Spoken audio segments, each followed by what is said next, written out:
God morgon! Good morning! This time we have it in English because dear Maksymilian is here with us. And Matilda. God morgon. God morgon. So nice to see all of you here learning mob programming with us today. I'm Rebecca, and with me I have Sara. Hello, good morning. A precious intern. But you also studied to become a front-end developer. Yes, I'm studying the Technigo bootcamp, so I'm really excited today to see the pro working. Your teacher's working. Yeah. So nice. So we will hand over the mic to Maksymilian and Matilda very soon. And they will teach you all about mob programming until 8:30. And 8:30 to 8:40-ish, we have a Q&A session.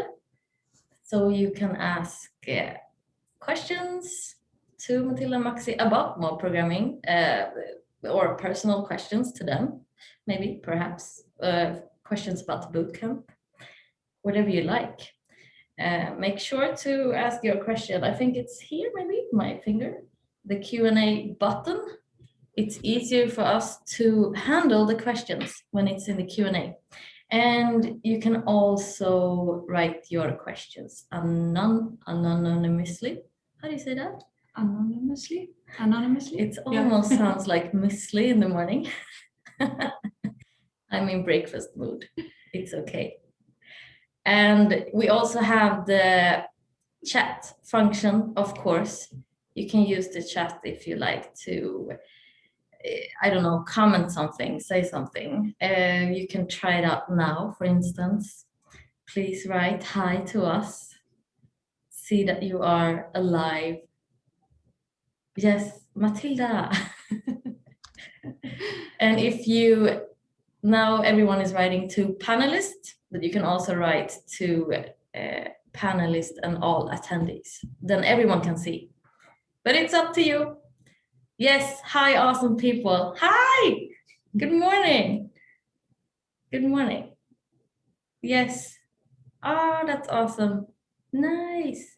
I hope you're awake because we're gonna do some mob programming, and also it will be kind of interactive, yeah?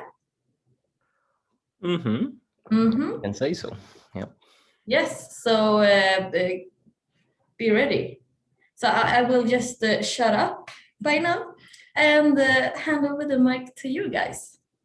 Okay, super. Thank you, Rebecca. Thank you, Sara. So, guys, welcome on 8 a.m. And let me welcome you once again on our quick session about mob programming. My name is Maksymilian Luszewski. I'm a code coach in Technigo. Every day I work and try to teach programming as hard as I can. Yep, and today alongside with my colleague Matilda, that is going to introduce herself. In a second, we are going to show you full sets of advantages of mob programming. And that's it. Let me give the word to Matilda. Yes, good morning, everyone. I feel barely awake. I hope you feel more awake than I do. But yes, I'm Matilda. I also work as a code coach at Technigo. Before I started working here, I also did the bootcamp. Just fun fact. So, okay, today we're going to talk about mob programming. So let me share my screen.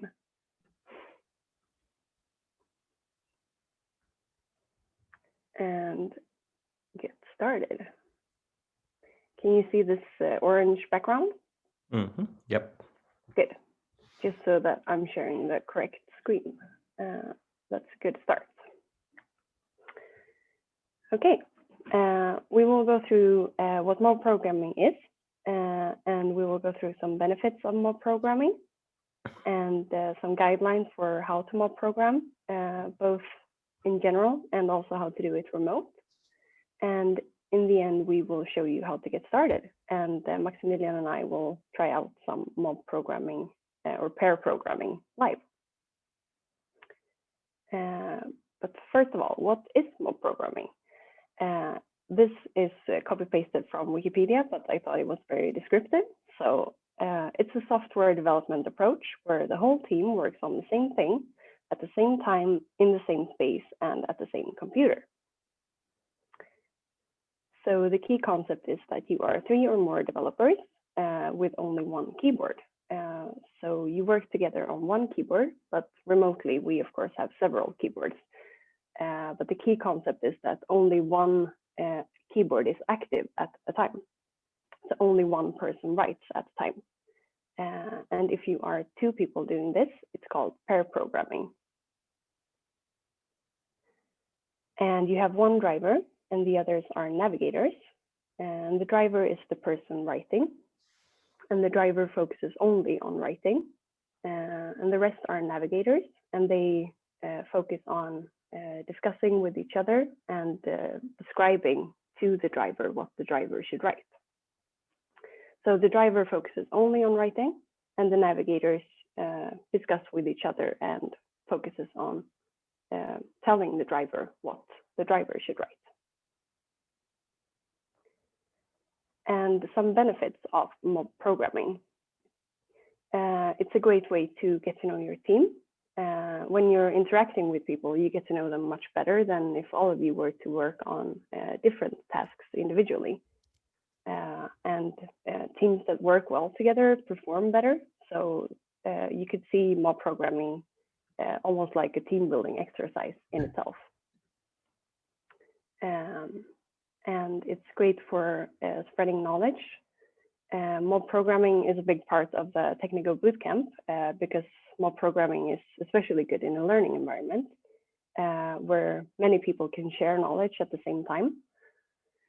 And it's a common approach in the industry as well. It's really good when you're onboarding a new person to a team, or when you're building something where multiple people need to be involved in the foundation. And the spread of knowledge can include how to debug effectively, or something as simple as a keyboard shortcut, because you can see what other people are typing, basically. And another benefit is that you get better and faster code, because 2 or 3 pair of eyes are better than 1. So when you're mob programming, you will spend less time stuck. And also the code gets better because when you're working alone, you might come up with a solution and just go with it. But when you are working in a mob, you have to sometimes consider different options and together discuss and decide which solution will work the best for your problem. And you also get to know the infrastructure better. You get a better understanding of the code base. And you know that you will all be following the same code guidelines because you will watch each other write the code. That was some benefits of mob programming. Maksymilian, are there any guidelines that we should follow when we are mob programming? Definitely. Yes, we actually have 4 rules of mob programming. Because first of all, we have to acknowledge one thing. Teams are different. In some of the teams, we have majority of senior developers. In some of the teams, we have majority of junior developers. So there is a difference in the level of experience between developers. Mob programming, however, is about sharing and having equal rules and equal tasks for every person. That's why the first rule of mob programming is the idea of driver and navigators. So the idea says that actually we divide our team to one driver and the rest of the people are navigators. And the idea is that driver is the only person that is actually typing the code, and navigators are people that do not touch the keyboard, they do not touch the code, they just tell the driver what to do, where to analogically, let's say, drive the car. So in that approach, people as the navigators are actually discussing all the time the ideas on how to build some functionality, some part of the code, and the driver is practicing code writing. There is also another rule, which is about timed rotation. Can I just ask you a question? Is it the same driver all the time? No, they are changing. And in the time rotation, we are actually having this rule that every couple of minutes, I'm going to tell you about the exact pacing in a second. So we actually have another rule. Timed rotation is about switching our roles constantly, all of the time. Because, well, that wouldn't make sense to have only one driver all of the time. And the rest of the people being navigators. So the idea is to actually change the driver, so everyone got the possibility to write some code, and everyone has the possibility to be the navigator. So when it comes to the pacing, it depends. It depends on the project. It depends on the amount of collaborators. Usually, we would say one round should take more or less 15 minutes, but it truly depends on the project. With Matilda, we are going to build a small app, and implementation of our mob programming per programming idea will take more or less 2 minutes per round. So we get more possibilities to write code together. Yep. There is also third rule. It's about that everyone understands what's happening. It's super important because, well, mob programming, pair programming is about discussion. It's about sharing the ideas. It's about brainstorming constantly because thanks to that, we can learn. If we have a couple of senior developers and a couple of junior developers, obviously, junior developers will be looking for some opportunities to learn, and thanks to that discussion, thanks to the sharing ideas, they actually have the possibility to do that, and senior developers as well. We also have the fourth rule, which is actually, I believe, the most important rule. It's about treating each other with kindness and respect. And it's actually also connected with the fact that in the team, we have people with different levels of experience. We have this idea of something called imposter syndrome.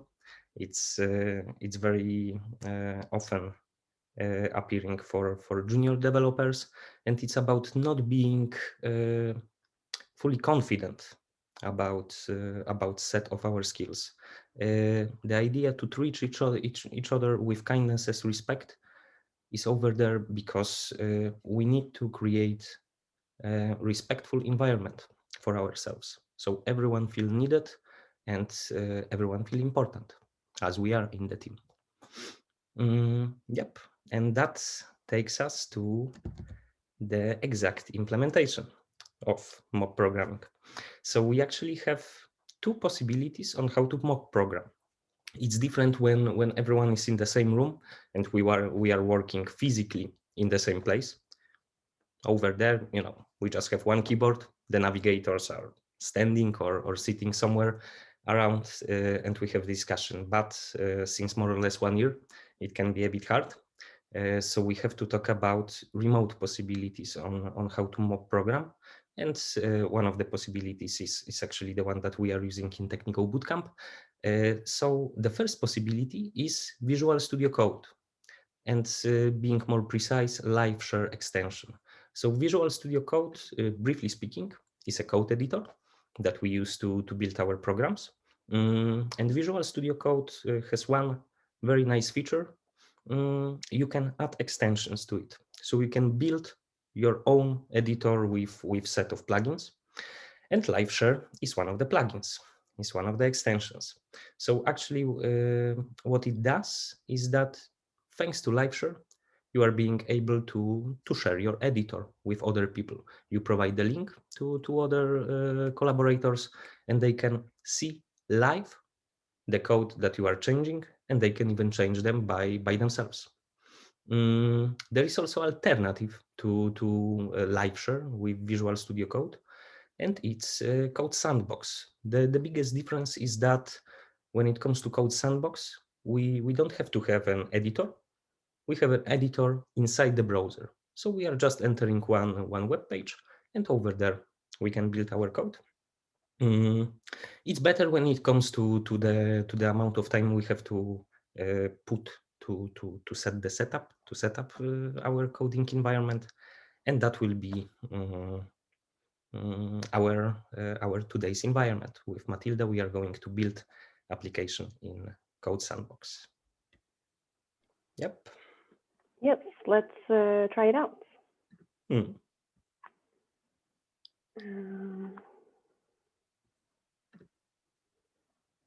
And it's really easy to get started with the Code Sandbox. You can just log in with your Gmail account, and I will share my screen again.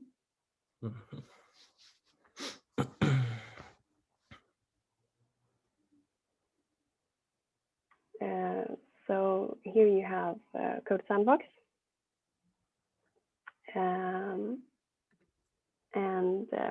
You just press sign in. And you can choose if you want to sign in with GitHub, if you have a GitHub account, or with your Gmail. I will sign in with GitHub. And the next thing you want to do is create Sandbox. And then you can choose from a lot of different templates here, but I will just choose vanilla JavaScript today. And this is now my own Code Sandbox. So if I refresh this, I can see the code written here. And if I change something here, I will see it directly in this browser window. So it's really easy to just get started with the coding.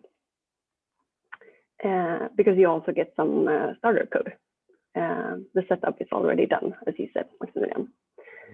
And to start a live session, you press this live button here and copy the link, and I will send it to Maksymilian.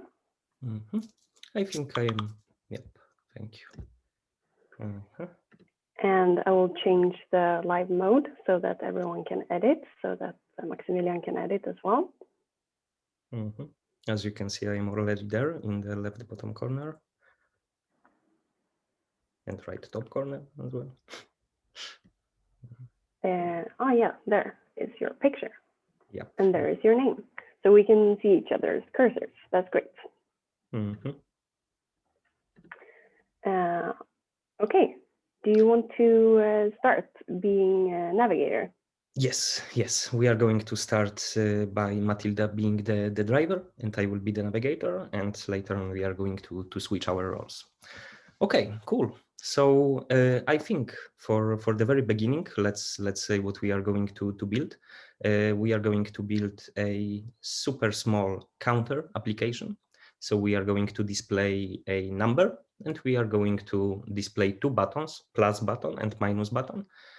After we click on them, we are going to increase or decrease currently visible number.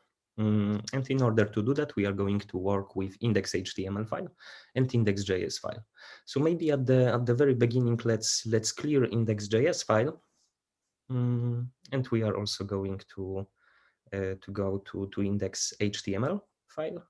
And over here, let's also delete first of all div with ID up in line 10. Maybe let's change the title in line 5 from parcel sandbox to counter application. Great. Okay, so I think that the first thing that we have to build is actually the skeleton of our app. So we should display a heading with text counter value is or something like this. Yeah. Yeah. Maybe let's wrap the exact number inside a span. So inside h1, let's build a span.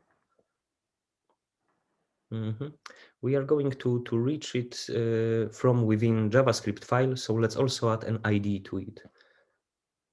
I think ID with value number will be okay.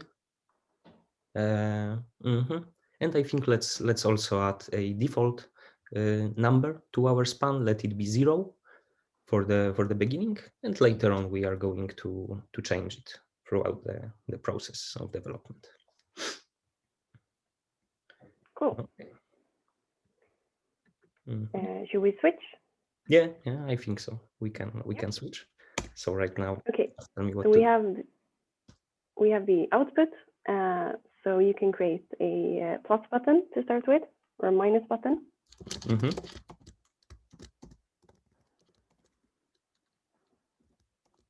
Okay.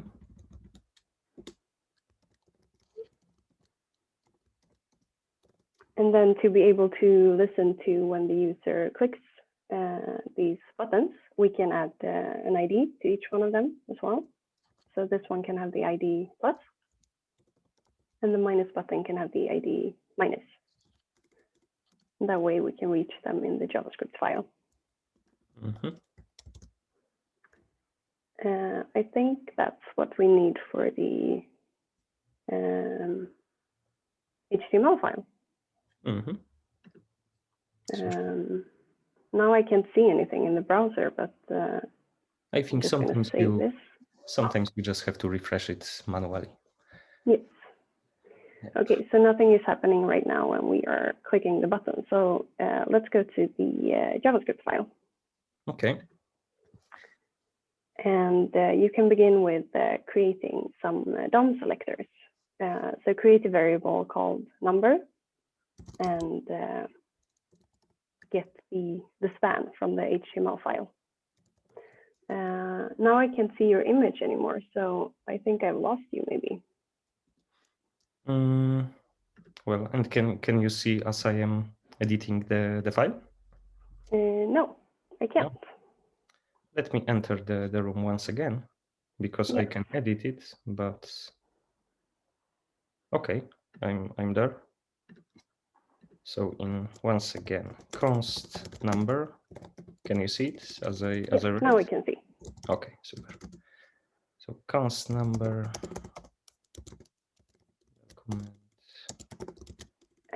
Instead of query selector, we could use the get element by ID, because we specified the ID for all of our HTML elements. Mm-hmm. Good idea. Good idea. We already have IDs. Nice. So that's the output, and the same with you can declare a variable called plus for the plus button and use the plus ID, Mm-hmm. and a minus variable for the minus button as well.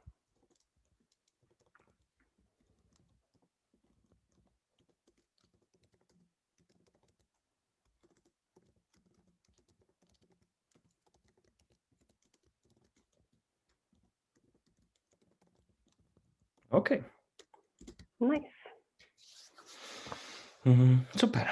So should we switch once again? Yep. Okay, great. So we already get a skeleton in HTML. We declared variables in index.js. So I think right now it's reasonable to start to write the functionality for our buttons. So maybe let's start with building what should happen when we click plus button. So let's start from building event listener in JavaScript.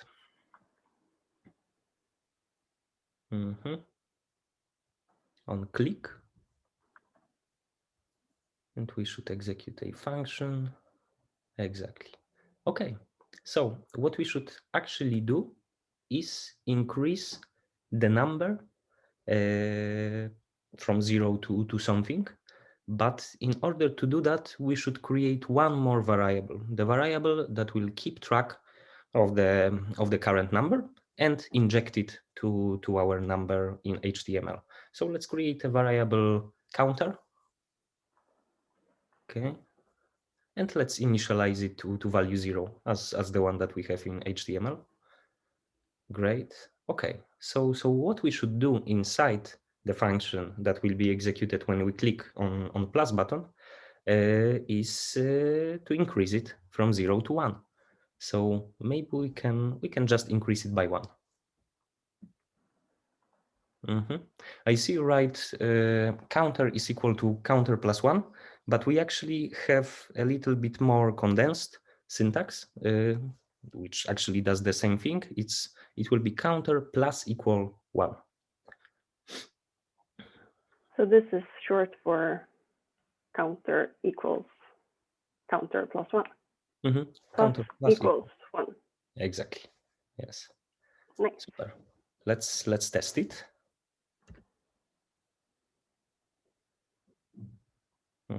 Maybe Nothing.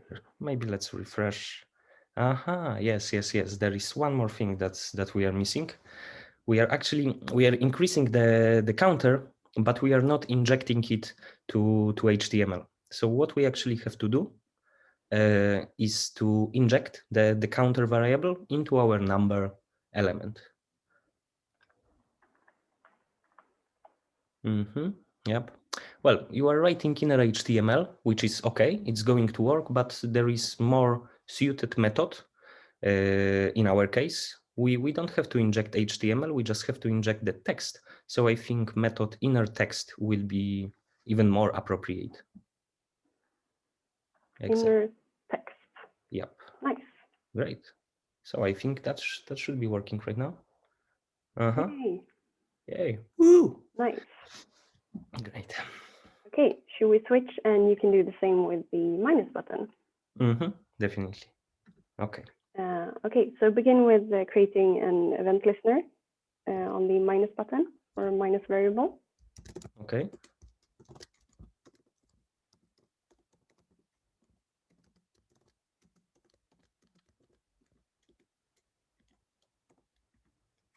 And I guess you can do the same as we did in the plus function. So counter minus equals 1. Okay. And then we need to change the output as well as we did in the plus. So number dot inner text equals counter.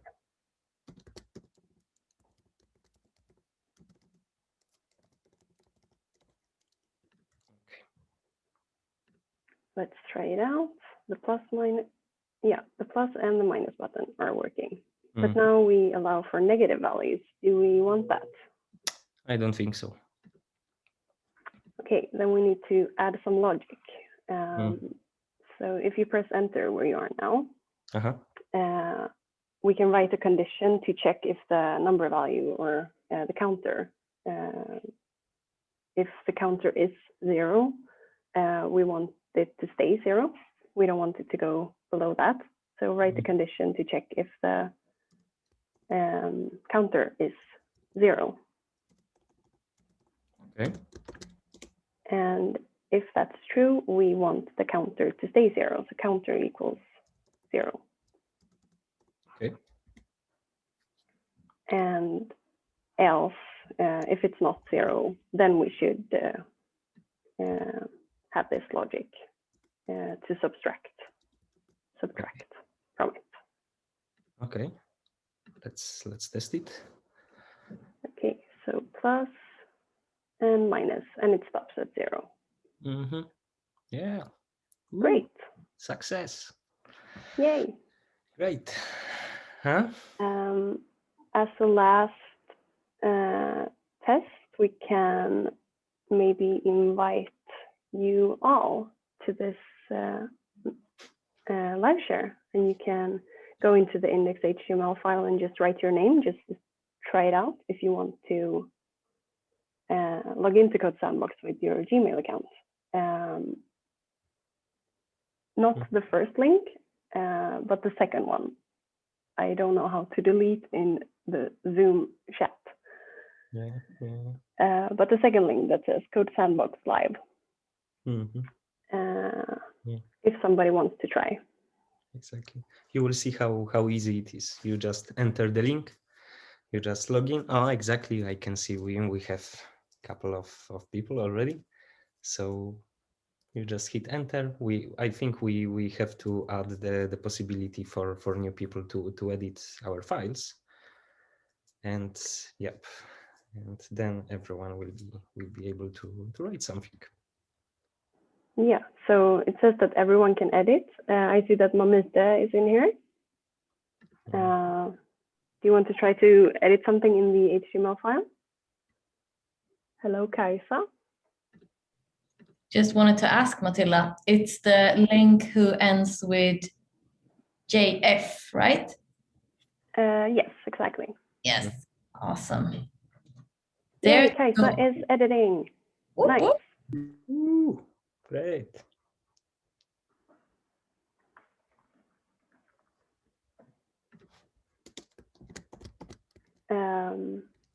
Yeah, it's quite cool. It's like a Google Docs document when you write text together, and you can do the exact same thing with code. It's really easy to get started, and I think it's really nice with Code Sandbox because you get this template to start with, so you don't have to think about linking the CSS file and stuff like that. So it's just to go to the live tab and start a live, and then edit the live mode so that everyone can edit. So I hope that you feel that this presentation helped you get started with Mobprogrammering if you haven't tried it yet. It's really nice. Yay, people are joining in. Yay. It's so cool. I wonder if there's a limit to Code Sandbox. I'm not sure, but it seems like we can be like 10 at least. So if you drop out from this meeting, we know that your computer crashed. Yeah. Or maybe the web. Yay, nice presentation. Oh my God, it's chaos. Yeah. Thank you so much. It's yeah, thank you. Applause. Thank you. So impressed. Yes. And let's do some Q&A. We have got some questions already, but please ask more. Okay, let's start with the first one. So, how often is it recommended to switch seats? Well, it really depends. As I mentioned before, it really depends on the size of the application and amounts of collaborators, of people that are actually working in the project. So let's say we would have to build a whole page in multi-page application. It would be like a home page. So first of all, the nice things to do would be to estimate the amount of time that we would have to spend on developing by one person. I would say that more or less one homepage would take around 2-3 hours. So then we would have to ask ourselves how many collaborators we have in our team. So let's say we have 5 developers. It would be nice to, I think the rule of 15 minutes per person would be good over here. As we mentioned in the presentation, 15 minutes, it's like the default one.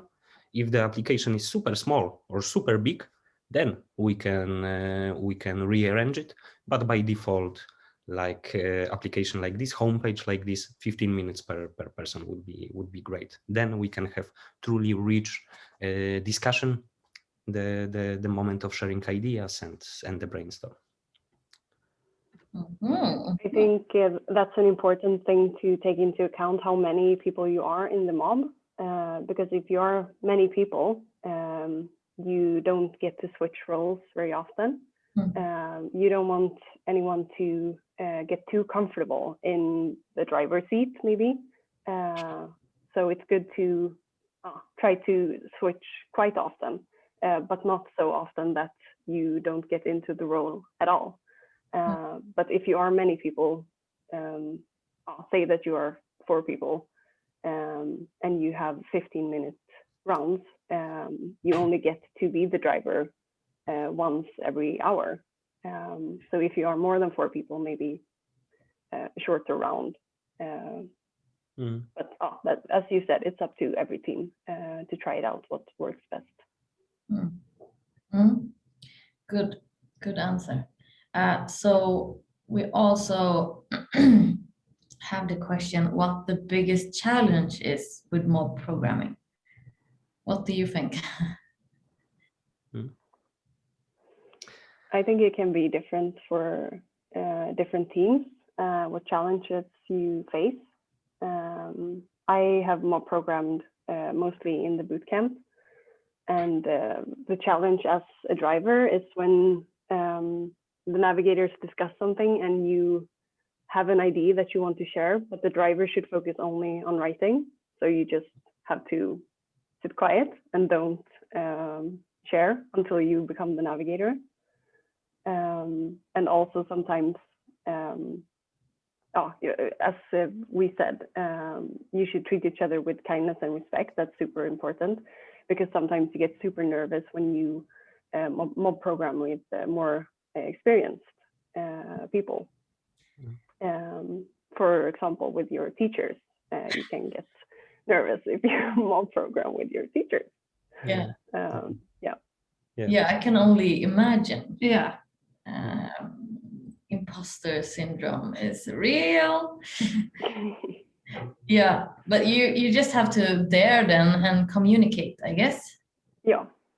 If you have a safe environment, which I feel that we have here between me and Maksymilian, it's no big challenge. Have you found any challenges, Maksymilian, when you mob programmed in the past? Well, I think one of the biggest challenges is that everyone in the team should be aware of the last rule, of the fourth rule of mob programming, that we should treat each other with kindness and respect. So a situation when one of the navigators is telling to the driver, "No, it's not how you do this. It's not acceptable," and it's very important to remember about this, because code written like this is a result of many people. It's not individual work anymore. It's it's the result of many people. So we have to be aware of how delicate this process is. Yeah, we have many more questions here. There's one question here: how detailed should the instructions to the driver be? And there's one like linking to this. In your example, you did not tell the person on the keyboard exactly where and what to write. How do you overcome this? Yes, That's a really good question. Yeah. And this is something that we discussed when we prepared this. And I think it's also up to the team. Me and Maksymilian, we know each other's prerequisites. We know approximately how detailed we need to be for the other person to understand. Today maybe we chose to not be super detailed, so that we can show that there can be some discussion as well when you misunderstand something, or the driver should not take any own, how do you say it? The driver should just listen. Yeah, exactly. But that's a really good question, and that's also something you have to get a feel of in the team, I think. What do you think, Maksymilian? Yes, I think it depends. I got one thing right now, and maybe it would be nice when you, as you said, Matilda, if the collaborators already know each other, it's easier, because we more or less know what to expect from each other, and we know how detailed should we be. But if we would be mob programming with people that we just met, I think some sort of getting to know each other part before actual programming would be also nice. Just to know ourselves as people, not as developers, just as people. To establish some sort of, obviously small, but some sort of relation already. I love that. Whomever said that programming was not social? Do mob programming. Okay, guys, so it's 8:40 and we have to round off. but I'm thinking like one last question that I found here, and it's are there tasks that are less suitable to do with mob programming? Have you tried something that like, nah, this won't work? Mhm. Well, I would say that super small functionalities. Mob programming is great when you plan it in big perspective. And when I say super small functionalities, I don't really mean super small defined by the time you have to spend to build it, but rather how scoped they are, how irrelevant for the environment of the application they are. So let's say if we have an once again normal website on which the user can log in, for example, maybe building an icon of the currently logged in user, that can be done as the individual work, because it's not so much scoped. It's not so much connected with the overall infrastructure of the application. But for example, elements like the whole header of the application or the main content of a section that will be repeatedly used, that's something that for sure should be built in mob programming. Matilda, any thoughts? No, but that makes sense. Definitely. I don't have anything to add. Thank you. All right. What a great morning. Yeah. So nice. Yes. So I learned so much. You do mob programming as well. I do, but it's so cool also to see you work, to really see this nice collaboration between you two. In action. Yes. And you have prepared before this, so you just know everyone is watching. The prepared mob programming. Yeah. It's not always as smooth, but yeah, you did a great job. And if you want to connect with Maksymilian or Matilda, you can find them on LinkedIn. We can send out the links and details in the mail afterwards, along with the recording of this.